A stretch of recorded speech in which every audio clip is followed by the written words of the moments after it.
Supreme Court Associate Justice Sonia Sotomayor issued a scathing rebuke of the court's decision to allow the Trump administration to enforce its public charge rule in the state of Illinois, limiting which non-citizens can obtain visas to enter the U.S.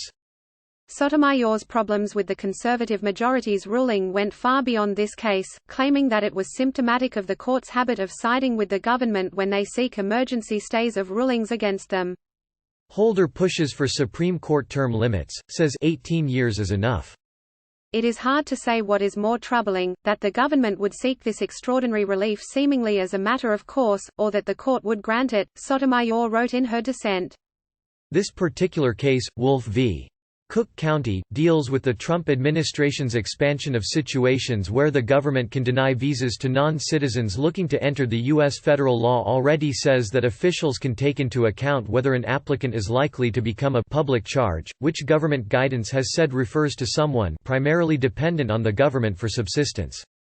In the past, non-cash benefits such as forms of Medicaid and certain housing assistance did not count, but the Department of Homeland Security issued its new public charge rule in 2019 which did include these benefits. The new rule had previously been blocked with a nationwide injunction that the Supreme Court stayed in a separate case, so the injunction in the Cook County case only affected the state of Illinois. That narrow scope, plus the fact that the Seventh Circuit is scheduled to review the Illinois injunction in the coming week, led Sotomayor to believe that the government was not at risk of suffering significant harm that warranted the Supreme Court putting the injunction on hold. The liberal justice expressed concern that a majority of her colleagues had no problem with this.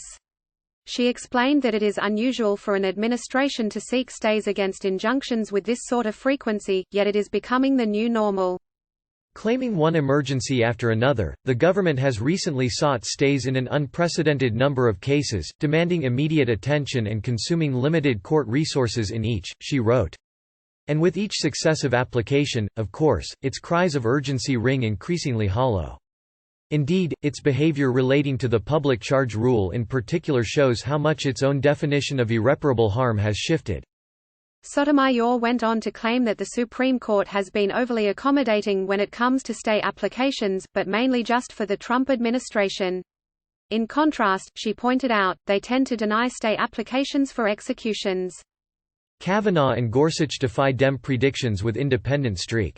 I fear that this disparity in treatment erodes the fair and balanced decision-making process that this court must strive to protect, she said.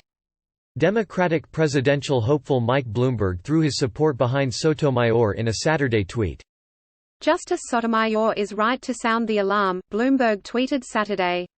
If Trump wins in November, the Supreme Court essentially will become a rubber stamp for his assault on immigrants, health care and equality.